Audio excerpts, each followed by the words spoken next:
Do do do. Good morning. Well, it's a little later than morning. Let me get everything all straightened out. Oh, I look terrible. A little bit too much showing, huh? I don't know. Hey, you guys. Been busy, busy. But anyways, listen. My garden's coming along nice. I've got to go and do some work in it because we may have some rain come up, and I've got this gutter thing planned out. I'm going to show you a nice little thing of it. I promise. I promise. Uh, I went and got some ladybugs because there's some aphids, these little things that like to eat your plants. And so I went and got, I think there was like 700 of them. Well, they came in the mail and they came in a little sack or something like that. I built a little house for them. They're supposed to eat these things on the plants, but I was also worried about them leaving. And so I learned that you do it at nighttime. If we do a release at nighttime, then they don't like to fly at nighttime, so they'll hang out with you for a while. So in that process of doing it, I put some honey out, and I put a lot of honey out. And when I got up the next morning, they were all swarming all over the where this honey was. They weren't eating any aphids. I think I gave them all that wonderful stuff, and they started having sex with each other all over the place. Weren't eating no aphids. So I guess next time I'll have to go a little less on the honey. All right, I guess. But anyways, it's funny to talk about honey and bees, and today we're going to talk about Samson and Nazarite, what it means to be a Nazarite, the idea, Judges, the whole book of Judges. It's very interesting stuff we found out. All right, and it dawns on me as we were figuring this thing out. I went into Numbers. All right, I have it up here, but when I do this, I'm gone. So I'm just going to go and read things off the computer. But what an interesting thing. Here, I can tell you this right off the bat. This is really, when it comes down to the story of Samson, it's his father. What's his name? Moab, whatever. It's about his dad. All right. And his wife is barren, of course. He is seen by an angel of the Lord appears to her and says, you're going to have a son, and he is going to be a Nazarite from birth. All right. So a Nazarite is explained what a Nazarite is, and you're not supposed to cut his hair, and they're not supposed to have any wine. And I was suspect of all of this. What is this that you can't have this wine? You can't drink this strong stuff. And this whole idea about hair, because hair is an outside thing. And wine, we know wine is the spirit. This is that idea of getting from the vine, drawing from the vine. So what did that mean? All right. This idea of Nazarene, the separated one. So we come and find out. Here, let me go and find it. I'm going to X me out so I won't be here. I can't see me, but I'll still be here. Let's see how this is going to work. Boom, boom. That way I can read what's going on in these other parts of my computer. Oh, shit. Oh, everything is gone. Really? I don't believe so. I guess that's what happens when you turn things off. Well, anyways, let's go and find it. All right? It's a good thing I write things down. We're going to Numbers. We're going to Numbers, Numbers. Numbers 6, so we know it's about works. All right. 1 through 21. All right, we're going to go to the King James Version, of course. All right.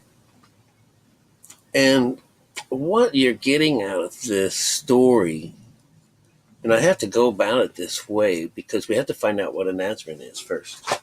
All right. We said it was about people that have a certain belief and that they live by it.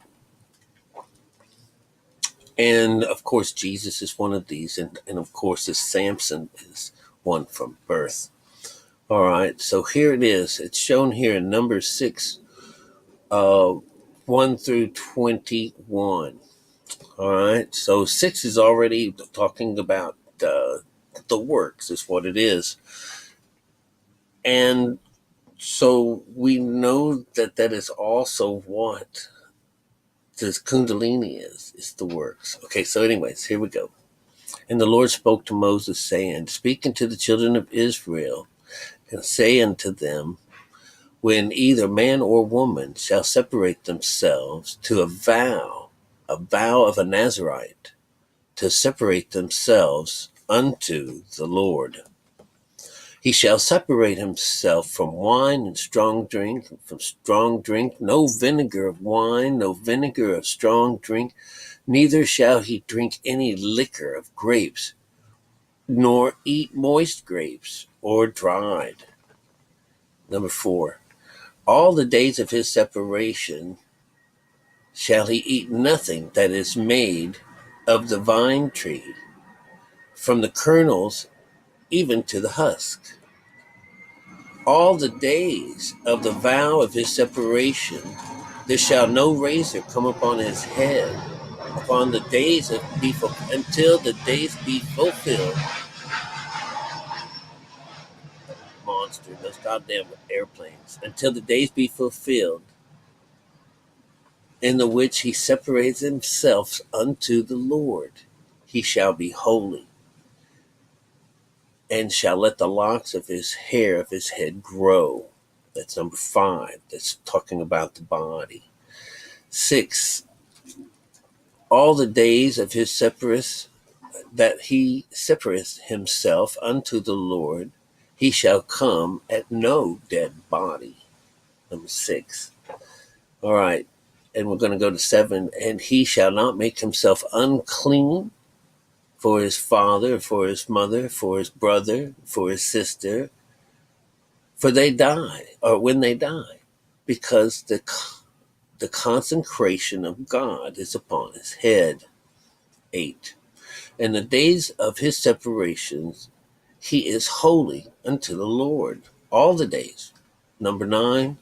And if any man die very suddenly by him, and he hath defiled the head of his consecration, then he shall shave his head the days of the cleansing, and the 7th day shall he shave it.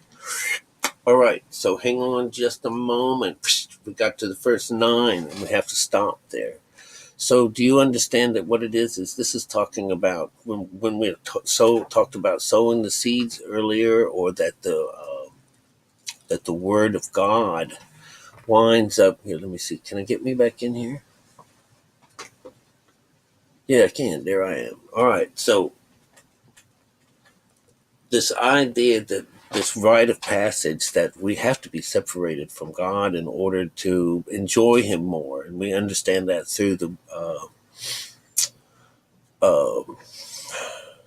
exit from Egypt. For this idea that God hardened Pharaoh's heart, and even though He says you can go out there, He says go, you're free, go take care of your Lord. And then God hardened his heart and said, okay, no, now you've got to stay again, So he did this to increase whatever it is, the bad side of things is that we have to go through this, like believing in the outside of the Bible situation. We had to go through this business first. We had to be separated from God. We had to grow up separated away from Him. This is the way it is. This is just like our little rite of passage. But you have to understand that what is inside of us is what for meat. This is where we were supposed to go, but we couldn't go there until we do this. All right, we had to let our hair grow and be yourself. And this is that big guy that went around, just bashing and doing all this stuff for the Lord, But he got to be himself, all right? And when it came down to it and he had enough, the idea is that, this is when he gets his haircut. He's being tricked. Again, a woman is tricking him, just like a betrayal within these situations. There's always a betrayal. And only whenever they have come to this end of their lives are they allowed to, they can't cut their hair and they don't get any drink. So they get to be this double-minded person, all right, which is generally like a mean ogre of some kind, okay, an animal type of person.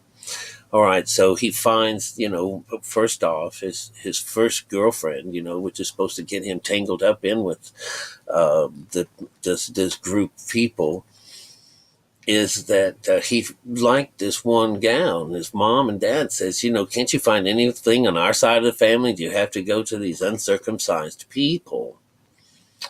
And he says, no, Mom, I like her. I really do. So they made plans. They go down to go and hook him up with a wife, which is the whole idea of the fallen angels and men leaving their mother and father and clinging to a wife. Well, there was 7 days before he was to get married. And during that time, he put in that story, if he had gone and, he wrestled with a lion, and on his way back, he checked it out and found that there was honey growing from inside of it, the bee. Now, this is really cool because I'm going to try to speed this up some, with not a whole lot of reading. But this idea is that you get to be yourself. You got to grow up in hell, and until you discover this one day that inside this lion is honey. And this is where he reached in and he fed himself, and then he went and fed mother and father too. So, he was still with mom and dad at that time. But anyways, it was part of his, his riddle to these Philistines. And the Philistines said, we're going to burn down your mom and dad's house, or your father's house and stuff like that, if you don't tell us the riddle. And so she begged and begged and begged, and finally he told her what it was. All right, this is the first betrayal. He was going to be married to this low life, to the lower essence of, what would be God. All right. On the outside, this is just a woman. It's not even a harlot, but all these things are considered to be harlots and stuff. But anyway, she tricked him. They found out. He got mad. He kindled himself by going out and killing 30 people. He said, this is the other side of the ladder. There's duality always in these things. All right. But he's on the outside. Remember, he's not allowed to drink from the inside. But anyways, the symbolism is still there. Because he was still clinging to his belly father. All right. So he was connected to the Lord, but separated at the same time. So what's really interesting when you get into it is he comes back to her. He gets really mad. He goes up into some cave and goes and hangs out for a little bit. And then he goes back to see his wife, and he brings a kid. All right. Now, when he brings a kid, he's coming to see her. She doesn't even know what's going on, doesn't know how to do it, what have you. It's just the same as those stories before. You don't know. You don't understand what this is. This is where everyone does. We're supposed to have a big feast and all this stuff, Found out that his wife had been given away to someone else, to his, a companion. So this would be like, someone's taking your wife. And he got really mad, got super mad, and caused a little fight between them. Well, see, this is what God wanted. He wanted him to have trouble with these people. They governed over Israel at that time. They governed over it. So they would say, do you see what you've done to us, Samson? Do you realize that they rule over us? And what have you done to us? What have you done? So we're going to take you in. We're going to throw you under the fires. You're causing trouble here, and this is like, with Moses and all these stories, it's this idea that, you're causing trouble. Even Jesus, this whole thing, and these stories represent even, some older legends and stuff like that, like Anki or Enki and all those groups. But listen,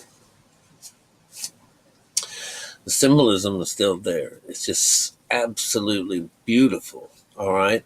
Um, this end of times type of things, this end of days, there's just so much going through my mind where all of these things are coming together as one. Listen, there were 12 judges, all right, in these stories. There's 12 of them, all right. So if you were to go through like I did, I've got them all numbered from 1 through 12, with Samson being the last one, okay. What they were judges. There were no kings, of Israel at that time. Men did, they thought what was right in their own eyes. All right. That's what they did. All right. But what we have is, we have 1 through 12. The first is 1 through 9. All right. And just read this here. Listen to this. This is, I can't tell these guys' name, but the first one is Ornthil, God. El is my strength. This is the other side of Il. Is Ra El. God is El. There's a slant there. This is the power. That's what El is. So is Ra is Isis, female, energy, spirit. All right. Ra, male, mind. All right. When you can combine the two of those together, you get El. Is Ra El. That's that's what we're looking for. That's our text. Okay. All right. So, anyways, our text. I say, well, it's the most recent of these incarnations of these stories, which, even though they are thousands and thousands of years apart from each other, are written exactly the same, under the same code and everything, and say the same things. That's something to ponder.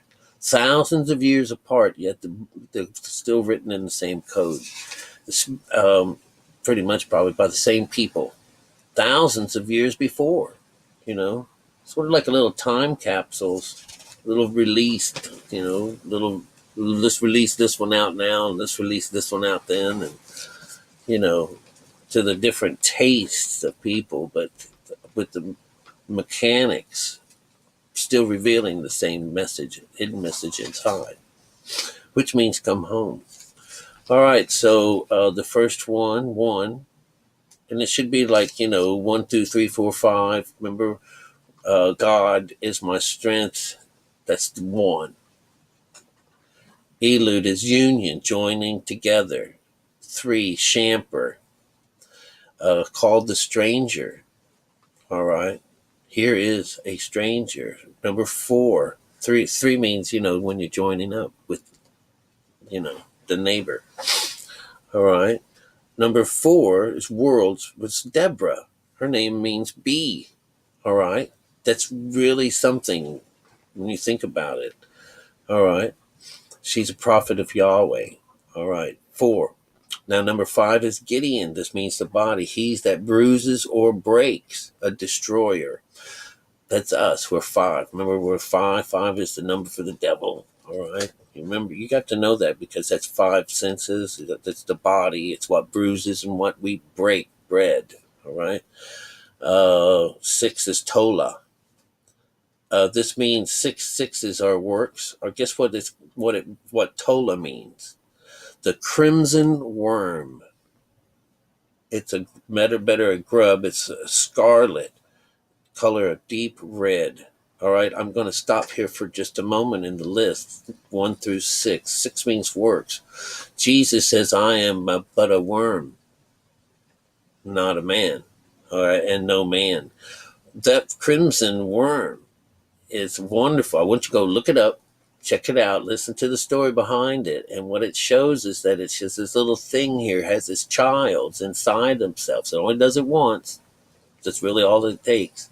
And when these babies are born, the little larvae, they hang out inside of them where they can be protected by her. And then after like 3 days or something like that, she dies. And something happens where this red scarlet blood type stuff stains her babies and stains the wood that she crawls up on. So here it is, this all the pieces of the story coming together as this day when Samson winds up being gutted. All right, get his eyes put out. All right, which means he gets back at the end of the story. He's going to get them for those eyes being put out. It was them that kept him blind, and this relates to the other story about the blind man. How did he get saved? Jesus was asked, was it his father's sins? Was he born with this?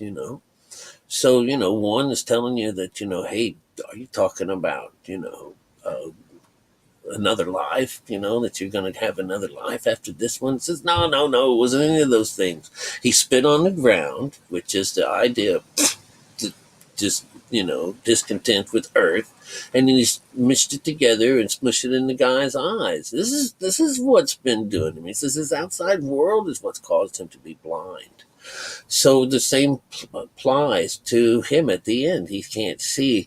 And she comes up, says, oh, you recognize me. You recognize me. Oh, yeah, I recognize you, bitch. I sure do. I don't need eyes to know whenever I've been fooled, when I've been tricked. But all these things may come out to be bad. This is the way you want it to happen. This is the John the Baptist having his head delivered. He said that there'll be no razor on his head. All right, that means really no chopping off the head, and all his strength is going to be in his hair. It's really his strength is what is outside of you. And so when you have come into this place, this is this idea that the Nazarene gives up his hair, chops his hair off on the outside of the temple before he goes in for his sin cleansing. And that's what it means. That's all it means. And this is how you get the Nazarite. That you got to be yourself all this time, but while searching, you still have God as your main thing. It's, man, the whole time. And then what? What do you mean to tell me I've been following the wrong guy for all this time? I was tricked. It's really what the story is about. You have to understand that she tricks him, right? She gives him the knowledge, gives him some fruit, gives him something. All these stories about silver, taking silver. She took silver for him. He took, there's silver. Your silver is silver thrown into the street. I have his silver, telling me what his strength is, And so the strength was himself. It wasn't God.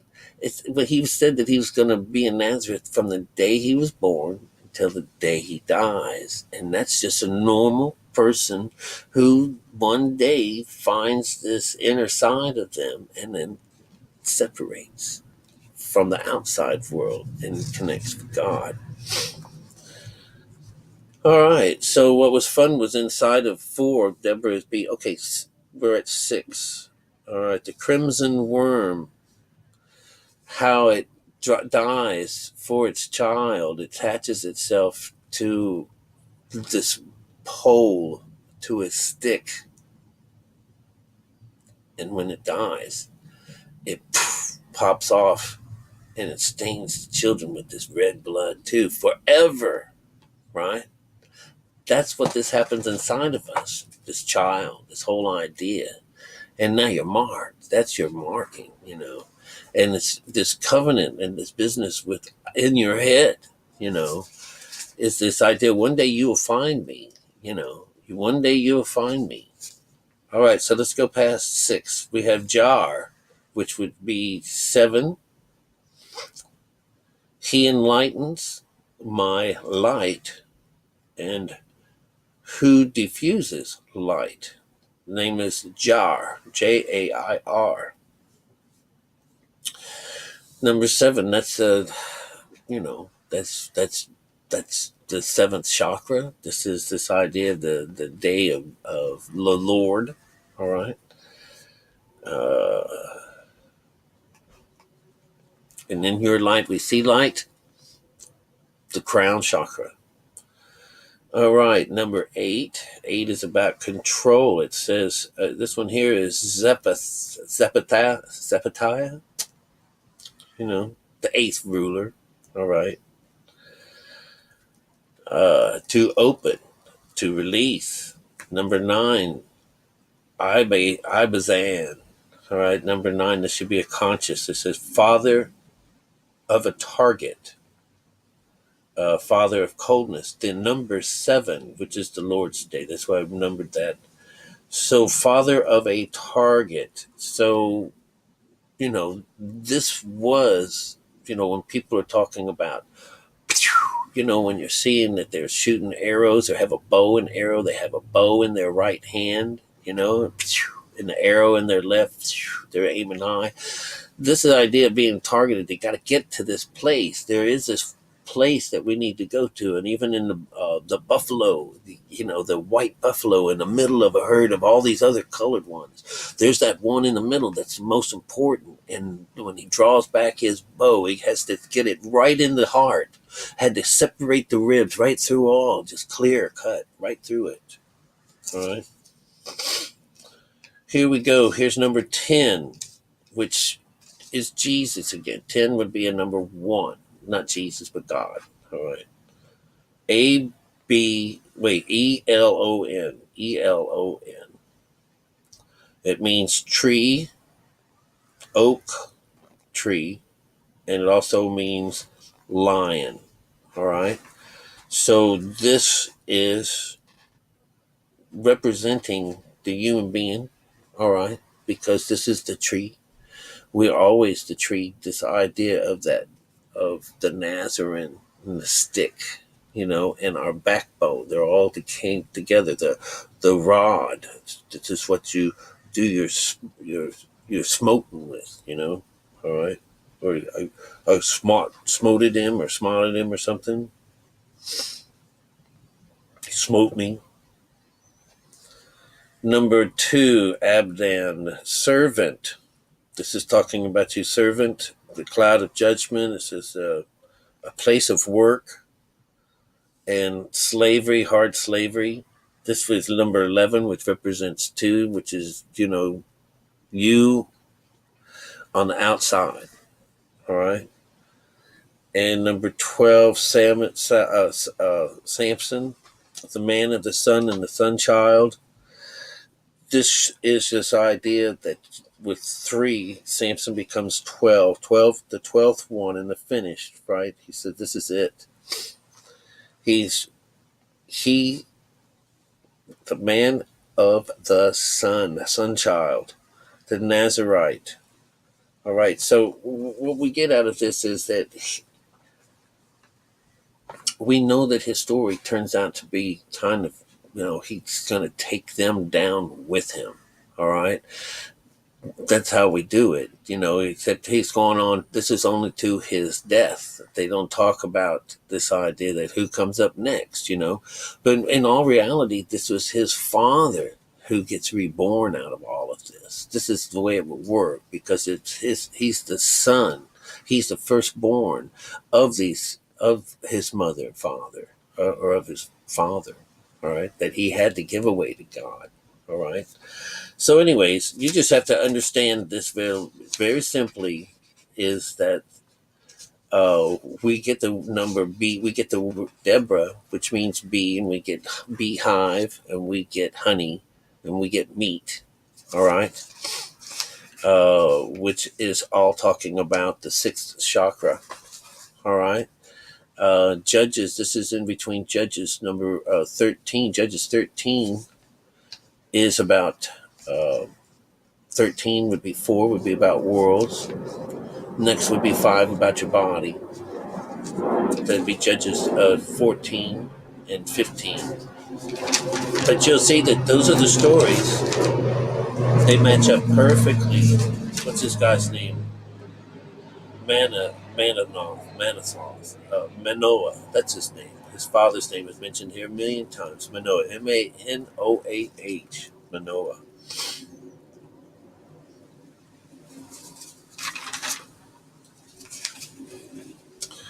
So whenever he was born, when the Spirit of the Lord began to move him at times in the camps of Dan between Zorah and Estol.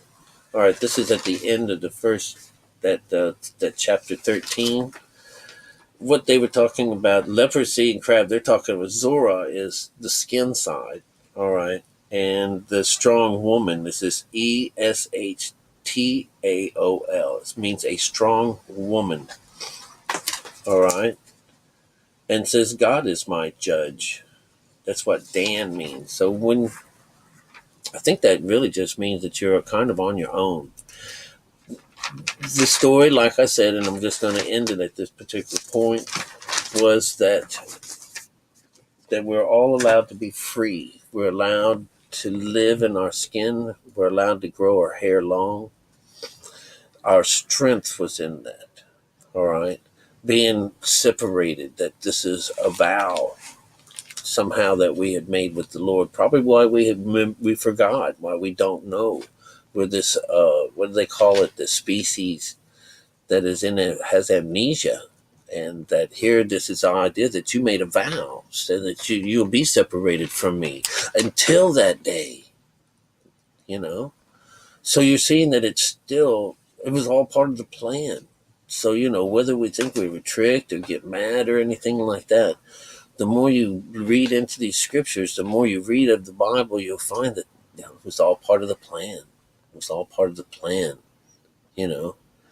And that means it was God's will, which is your will, eventually coming to find his will. Pretty neat stuff. All right, anyways, I hope that made some sense to you. I hope it did. All right. When he's put his eyes out at the end, the Philistines put his eyes out. The Philistine means the outside. They're the ones that took him out. They're the ones that have kept him blind. Those are the ones that had been lying to him all the time. They even this Delilah, has her in his lap. And he tricks 3 times. He says, no, no, no. And all those things we're talking about, the chakra. If they took away this, I'll be like a normal man. If they took away that, if they did this to me, this would, certainly make me an average man. And so that was what they were wanting to do. Just like in the story with St. Christopher, he came to serve the Lord and he was super strong. And when he finally, got up and talked to this guy in this median place, this sixth place, when he's talking about this guy, he stood up and held his sword up in the air. I'm ready. I'm ready. I'm ready. And he says, well, that's not going to work. You have to get rid of that. And of course, they had to walk him across the oceans thousands of times across the waves to wear him down to a point where he wanted to slip one day and says, oh my God, help me. So you'll find that this is one of those kind of moments where, you're just too big for your britches for a while, and you have to wait until you come down to some size, which is the idea of the meek inheriting the earth, And remember, St. Christopher, he didn't want to bend down and meditate. He says, oh, please, let me do something else other than that. And he says, okay, you can ferry all those guys across the street here. You can do this. You'll serve the Lord this way. Eventually, maybe one day you'll meet him, but not like this, not like this, and that's serving the Lord. You're still serving him while you're doing all that other crap, So I guess we're going to have to start understanding this, the weirdness between good and evil, and how they're both teachers, I'm not so sure how to go about things once I done learn all this, because it matches with the Tao. I kind of knew that with my mom. I love my mom. She might be on here every now and then. I introduced her to this. She's having some trouble in her thinkings, and I was hoping that she's the one who turned me on to this when I was a child, and she's very much an outside Bible reader, but she knows about consciousness and stuff like that. And I put them both together, and I just thought she'd enjoy it, and that it might help her, even in these late stages of her life. That if she understood, hey, Mom, check this out, check it out. You could help yourself. Physician, heal thyself. And you could sure use it. I know you could. But anyways, this idea of having to run the course of things, this is the works, this is what it's about, and it's about sowing the seeds, Once we've learned how to sow the seeds correctly, we've been doing it by the wayside for a good long time. Find it's cool, even though it's going to be the death of the world around us, but it also was the death of us. And that once we had enough of death in our lives, we come alive. And we bring light back into the world. And that is the Nazarene. It's this idea of being separated until that day when, everything's worth it. The Lord's worth it. It's worth the trouble. All of it is worth it. And to find that now, you're going to be helping them on the good side. And that's what he was doing anyways. Everywhere chance he could, he was kicking the outside world apart, but then they got the best of him. They just got the best of it, And that's what we don't want, In our Bible, it seems as if you can lose it, but these stories are in situations where this one didn't come first, and then this came next, and then that came next. You could take a big bite out of our Bible and lose 20 books or 20 stories, and you would still sense there was some kind of a time in there. But each one is the same. If we only had one book, and somehow or another, someone was granted the ability to see this number system inside it, that's all the information they would need. That was it. The information still be there in that one little book on how to return home. That's how cool this book is, all right, and how mechanical it is. It's almost like that worm. I am but a worm. That worm, now you think about that, it's just beautiful writing, you guys. Go and check out what that means to be this worm. It's really interesting, and open your eyes. So we can change ourselves when that time comes. And it's totally up to us when it happens. I love you guys. Have a beautiful day. Bless to you. I love you.